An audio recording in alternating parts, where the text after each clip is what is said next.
est de retour. On est ensemble jusqu'à 23h et c'est la vie tranchée tout de suite d'Alpha Baldé.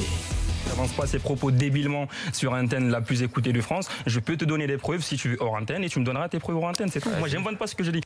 Alors, toi, tu veux t'adresser au président de Ligue 1. Cher président, soyez plus ambitieux. Mais dans quel domaine, en fait ? Dans le domaine, pas seulement le mercato. Hier, alors, tu m'as donné un avis en parlant de ton équipe où ils peuvent bien sûr aller piocher pour essayer de faire un bon mercato, notamment Corchia, qui est une idée parmi d'autres, qui aurait pu et dû, selon moi, rester en Ligue 1 pour qu'on ait de belles choses à voir, parce que ce joueur est formidable pour moi. Mais c'est au-delà de ça, au fait. C'est plus dans l'ambition affichée des présidents et de leur club. Voilà. Donc, quand tu vois des équipes comme Bordeaux ou Saint-Etienne cette année qui fait le pari, qui rentre dans cette ambition pour moi et va miser sur un entraîneur étranger qui essaie de mettre quelque chose en place avec cette nouvelle vague de coachs étrangers qui viennent. Mais quand tu prends Bordeaux, quand tu prends Rennes ou même Lorient qui est descendu avec Luc Ferré, c'est que dans l'ensemble, ou même Toulouse, c'est que dans l'ensemble, tu as une certaine frilosité, tu as une certaine manque d'ambition affichée qui ne sert pas au foot français au final, voilà, qui ne sert pas à la publicité du foot français, surtout à l'étranger.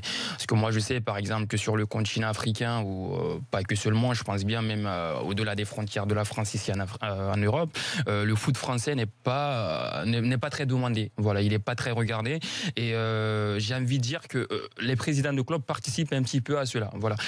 C'est une économie, on les entend souvent dire oui, on ne peut pas subir des pertes abyssales, on ne peut pas s'aligner comme le feraient de grands investisseurs et tout. Oui, je suis d'accord, mais à partir de là, je pense que tu peux mettre en place quelque chose type Bilbao, qui consacre 15% à sa formation et qui fait confiance à ces jeunes formés au club, et avec une petite ouverture où tu peux rajouter quelques joueurs que tu achètes, 1-2 personnes sur le marché pour colmater. Voilà.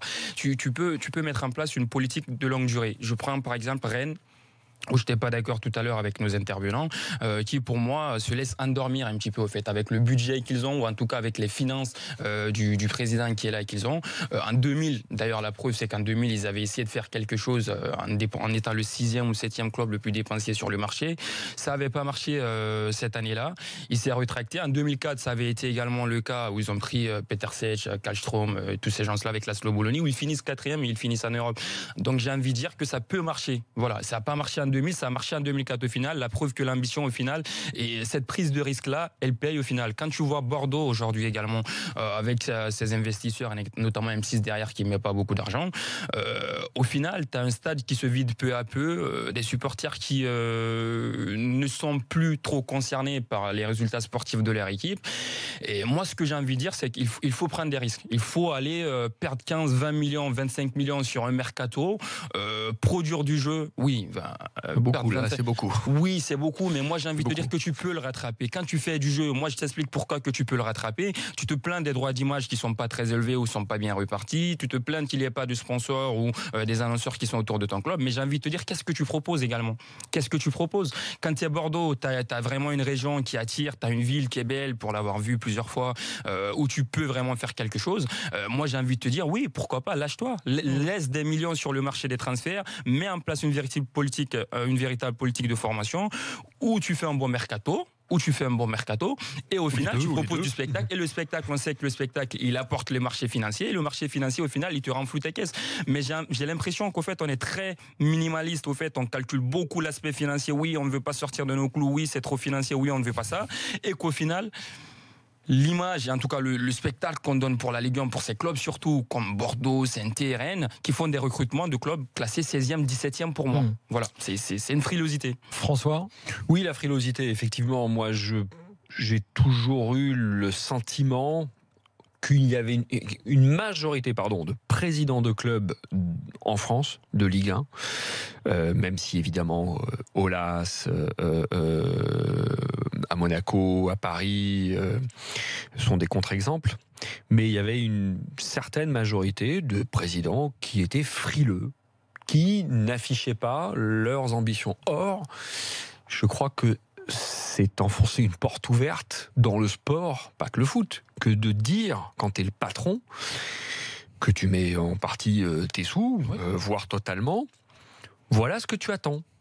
Parce que ça donne la dynamique en début de saison, ça donne le ton en interne les salariés du club, dont l'entraîneur, dont les joueurs, mais aussi auprès des médias et auprès du public. Voilà nos objectifs. En étant réaliste, il ne faut pas que tout d'un coup, en affichant tes ambitions, tout le monde, tous les présidents disent allez, le titre. Le titre, parce que comme ça, je vais galvaniser, je vais motiver. Non, il faut que ça suive, et ça, j'attendais que tu le dises, et tu l'as dit dans ton avis, Alpha, c'est que ce soit suivi des faits, soit en termes de formation, soit en termes de recrutement, de la cellule de recrutement, exactement, soit les deux. Une vraie cellule de recrutement. Qu'il y ait les actes et les paroles en même temps, parce que le faire savoir, c'est du savoir-faire, et je trouve qu'effectivement tu as raison, en France on oublie. On est d'accord, moi je suis d'accord sur le principe, sauf que moi je trouve qu'ils le sont, je vais être moins sévère, c'est que je trouve que justement depuis quelques années, il y en a de l'ambition. Ça commence. Il y a les coachs étrangers, on n'avait pas vu ça depuis des années, et on a changé de dimension. Les stades, ceux qui sont lancés dans les stades, y compris au LAS, tu commences à avoir des vrais stades. On avait dire, à une époque on avait pas de bons stades, pas de bonne pelouse. Alors il y a encore du travail sur les pelouses, je suis d'accord, mais ça s'améliore aussi.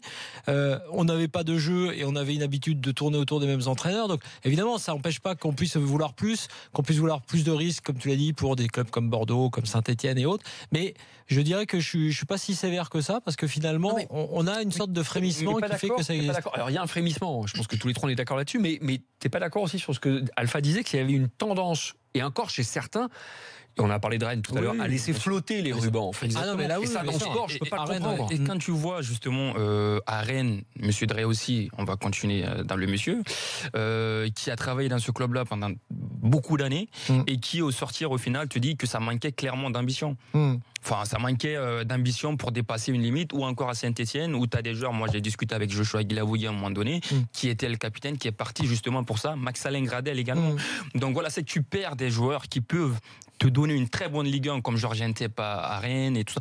Tu arrives à les garder, tu fais un effort sur la masse salariale.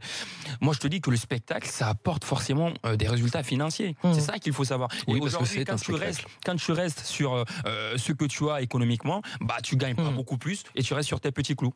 Allez, dans quelques instants le quiz. Je vois que Hicham et Mohamed sont déjà là. Mohamed, c'est notre tenant du titre d'ailleurs. Mohamed, chaud bouillant.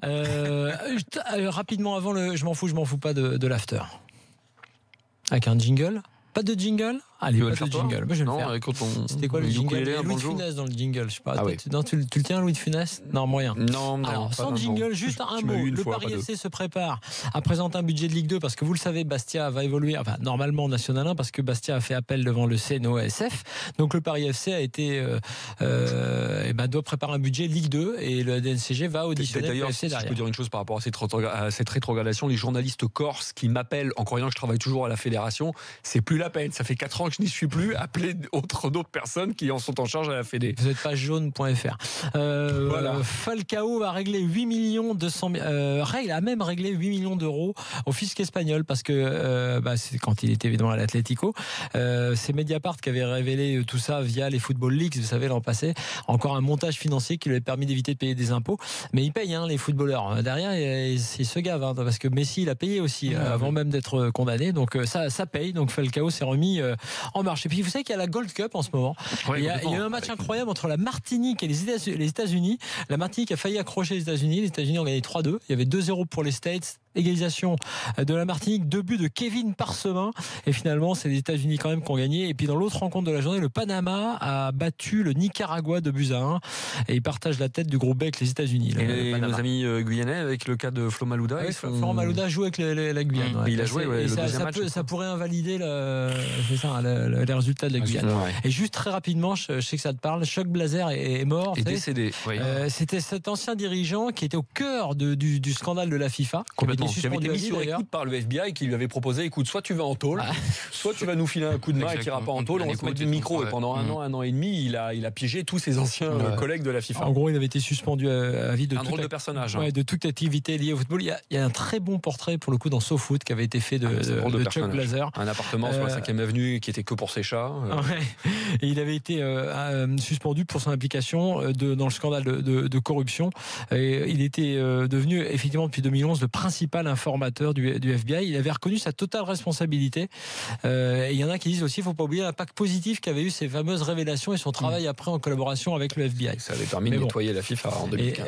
Voilà pour le je m'en fous pas. C'est le quiz avec Mohamed, notre tenant du titre. Salut Mohamed. Salut. Tu veux jouer avec qui? Je sais pas, avec qui ce soir? François ou Alpha? Ça fait plaisir. François, je reste avec François. On va jouer avec toi. Allez, je te choisis, Mohamed. On peut? Ouais, tu veux juste en Il a le melon déjà, il a gagné. Moi, je vais me mettre avec Alpha. Non, mais c'est Mohamed qui choisit, évidemment. Mohamed, évidemment. Alpha et Hicham avec François. Allez, tiens. Voilà, tiens, vas-y. C'est Gautreau qui a choisi. C'est moi qui ai choisi. Il est bon, lui. Allez, Il est trop gentil avec moi, Flo. vous êtes Faut que partis? je gagne un quiz. Hein. Attention. Allez, attends, on y va. Quelle sur est quoi l'année de création du Stade Rennais? 1911. 1923. Pardon? 1923. Ça, c'est Hicham? Non, Ouais. c'est 1908. Mohamed, et toi? 1913. C'est 1908. Mohamed qui gagne 1901. C'est lui le plus proche. Ouais. Alors 1-0 pour Mohamed et Alpha. Combien de Coupes de France Rennes a-t-il remporté? Deux. François Manardo, un partout, il a été le plus rapide. Voilà. 65 et 71. Hicham a égalisé. Quel est le meilleur résultat, le meilleur classement du Stade Rennais en Ligue 1? Quatrième. Quatrième. Ouais. Mohamed. Mohamed, quatrième. Ouais, Mohamed, j'ai entendu. 2-1 pour Mohamed et Alpha. C'était 4 fois quatrième d'ailleurs. 49, 65, 2005, 2007. Rennes a atteint une finale européenne en 99. C'était la Coupe Intertoto. Intertoto. Ouais, mais Intertoto, ouais. c'était pas la question. Qui était l'adversaire? La Juve. Ouais, François Manardo, 2 partout. Oh, en même temps, Égalisation. là, avec mon Non, non, non, non. Rappelle-toi, il y avait comment il s'appelle? C'est Cédric Barbon qui avait dribblé Zizou. Alors c'est vrai que avec le décalage, peut-être que t'as un peu trop le tard, mais décalage, non, ouais, c'est la Juve. non, mais François a répondu avant. Allez. 2-2, défaite 4-2 d'ailleurs de Rennes, effectivement. Romain Danzé est sur le podium des joueurs les plus capés de Rennes. Combien de matchs a-t-il joué avec le maillot rouge et noir? Bah là, c'est le plus proche. 380. Alors attends, 380, c'est Mohamed. 300, Hicham? 325. 326. Ouais, bien, le 326. Il a attendu que je dise 326 pour mettre 325 derrière. Non, au non, cas où, non. tu vois. Bon, tu peux dire Vous autre êtes chose, tu ensemble, veux. hein. Non, je peux dire autre chose. Ouais. Non, j'ai dit 326, je reste sur 326, et toi? 365. 361. Je crois que c'était le bon résultat, mais c'est Alpha qui est le plus proche, effectivement. 3-2 pour Alpha et Mohamed. De toute façon, Mohamed était le plus près derrière. Mohamed, tu marques un Le point, plus on gagne, capé, hein. c'est Yves Boutet. Avec 394 matchs, on n'a pas l'honneur de le connaître. Depuis 2005, 5 joueurs rennais ont porté le maillot de l'équipe de France. Alors là, attention, il y a des points pour tout le monde. Qui sont ces joueurs? Attends, Mvila. Attends, qui a dit Mvila? Mohamed. Mohamed. Ouais, Costil. Gourcuff, non. Costil. François. Attends. Mohamed a dit? Ntep, Costil, Mvila. Je l'ai dit, Ntep. Non, ça c'est Hicham qui a dit Ntep. Ouais, mais là, on part tous en même temps. Non, il y a 2 points. Il y a 2 points pour Hicham. Et Mohamed, tu as dit Mvila? Mvila, Costil. Costil, je l'ai dit. t'as déjà été Costil, je l'ai dit dit avant toi même. Donc 1 point pour l'instant, 2 points pour Hicham et. Ouais, les joueurs qui ont porté depuis 2005 le maillot Ntep. de. Donc là vous êtes. Pagis, non? Pagis, c'est jamais international. Non. Non, pour l'instant il vous en manque 2. Armand Non. Il en manque 2, il en manque. Ouais. Alors là pour l'instant, attendez, pour un point score. Dembélé. Viltord Non. Dembélé. Quand tu Non, l'as passé non. Non, il était pas rennais quand il était pris. Non. Ah, Je- depuis 2005, Wiltord, non? Non, Sylvestre. Non, pardon. Wiltord, non? C'était après. Viltord, j'ai dit. Non, Il est pas revenu, non? Non. Il m'en manque 2. C'était quel Un joueur qui joue toujours en Bretagne, mais pas à Rennes. Jimmy Briand. Oui, qui a dit ça? Mohamed. Mohamed. Bien Tu joué, prends la Mohamed. tête. 5-4 Il est pour chaud, Mohamed et Alpha. Vous pouvez égaliser, il manque un joueur. C'est lequel? C'est un peu un indice sur le cinquième? Ouais, c'est un latéral. Enfin, qui peut jouer central aussi. Réveillère. Hervé. Non. Réveillère, non? Non, qui est parti d'ailleurs de Rennes, évidemment, qui est Réveillère, non? plus au sud. Réveillère, non, j'ai cité. Parti au sud. Ah, Kilati. Il est parti bronzé. Il est parti au France soleil. Ouais. Il jouait encore? Il joue. Oui, et il jouait. Il a fait, non La saison dernière, il jouait encore dans le sud. À Marseille. Il jouait où? Fanny. Oui, Fanny, Rod Fanny, Qui a ouais. dit c'est Hicham? Fanny. C'est Hicham. J'aurais pas dû. Hicham, oui, Hicham, c'est c'est Hicham. Hicham. Et donc 5-5. 5-5, c'est parfait. Alors attention. Ah, si c'était avec François, il y aurait eu 10-1, là. Attention, c'est un je suis. Vous êtes prêts? Je me prends pour Julien Lepers. Je suis un attaquant, bien. je n'ai joué que 3 saisons pour le Stade Rennais. Marco Grassi. Non, pas mal, mais j'ai quand même marqué 51 buts. Je suis ensuite parti au Borussia Dortmund. Je suis. Dembélé, non? Dembélé. Non. Non, Ah bah il est connu, hein. Il a mis des buts à Rennes, mais des paquets, quoi. un Pas juste. Rennais, à Dortmund. Alors attention, je vais donner un indice capital. Vous êtes prêts? Je suis suisse. Gracie. Alpha Baldé qui vient de donner la victoire. Ça y est. Ne félicite pas Mohamed. C'est Mohamed qui reste tenant du titre. 6-5 pour Mohamed et Alpha. Première défaite depuis le retour des quiz. Merci à Hicham et Mohamed. Et beau match, hein. Attention, 6-5 pour Alpha et Mohamed. Et Mohamed va revenir pour la 3e fois dans l'after dès demain. Merci Alpha, merci François. Bravo. À demain dans l'after. Et demain on fera une spéciale, puisque vous avez été nombreux à y jouer, on va dire, sur le hashtag RMC. Spécial derby, les derbys les plus chauds du monde du foot. Pas forcément dans la même ville, hein. C'est une proximité géographique. Des derbys en Argentine, en Afrique, en France, partout. On va parler derby dans l'after demain. Bonne soirée à tous sur RMC. Salut.